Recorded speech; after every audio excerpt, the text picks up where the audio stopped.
আমরা এই রায়ে মোটেই সন্তুষ্ট নই। এই রায়ের বিরুদ্ধে আমরা অবশ্যই আপিল করব। 14 দলীয় জোটের বৈঠকে যে সিদ্ধান্তটা হয়েছিল যে কারফিউ জারি করতে হবে এবং কারফিউ জারির মধ্য দিয়ে শুট এট সাইট বা দেখামাত্র গুলির নির্দেশনা এবং আন্দোলন দমন করতে গিয়ে দুই ভাগে বিভক্ত করে তাদেরকে এক ভাগকে জামাত এবং বিএনপিকে নির্মূল করতে হবে, এইরকম যে কতিপয়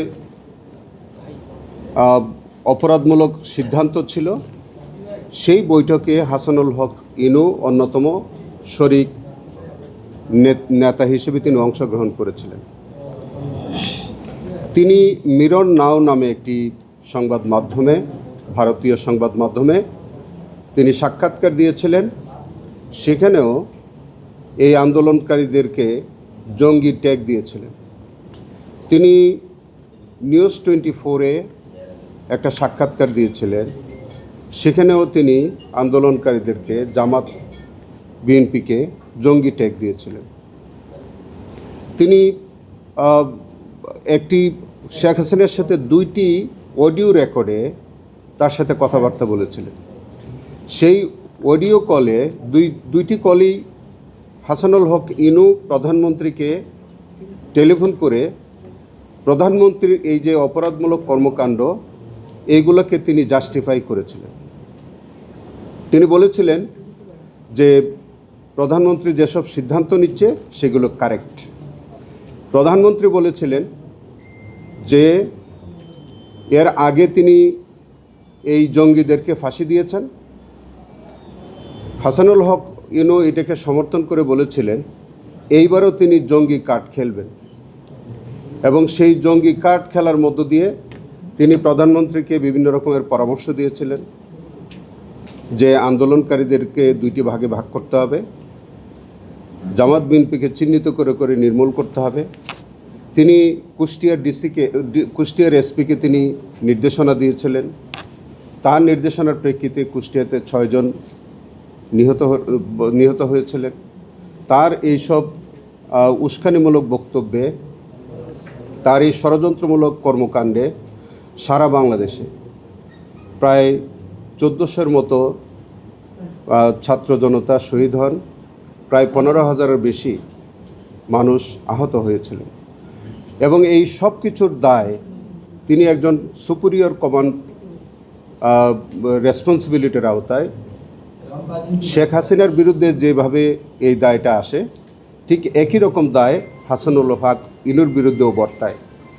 এই সবগুলো চার্জ আমরা আলাদা আলাদাভাবে এনেছিলাম।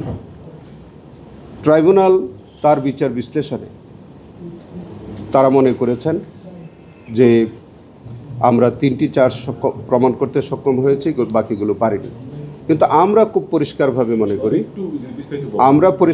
মনে করি যে আমরা 10 জন সাক্ষীর সাক্ষ্য দিয়েছি। 10 জন সাক্ষী প্রত্যেকটি চার্জের বিষয়ে সুস্পষ্টভাবে আদালতে তাদের এই অভিযোগ প্রমাণ করেছে এবং অডিও ভিডিও প্রমাণ করেছে।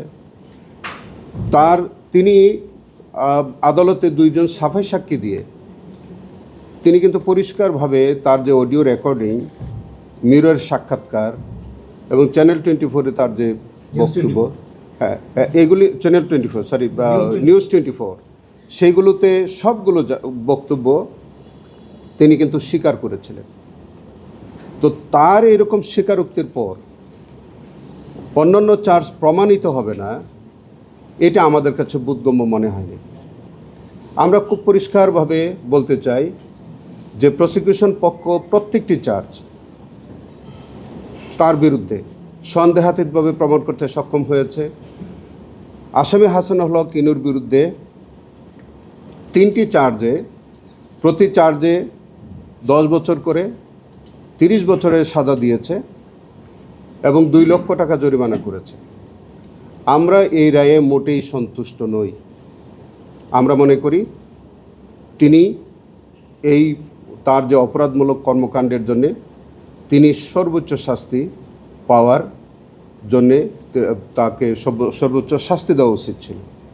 কিন্তু তা না করে ট্রাইব্যুনাল আজকে যে সাজাটা দিয়েছে এইটা একেবারেই তাদের স্বেচ্ছামূলক।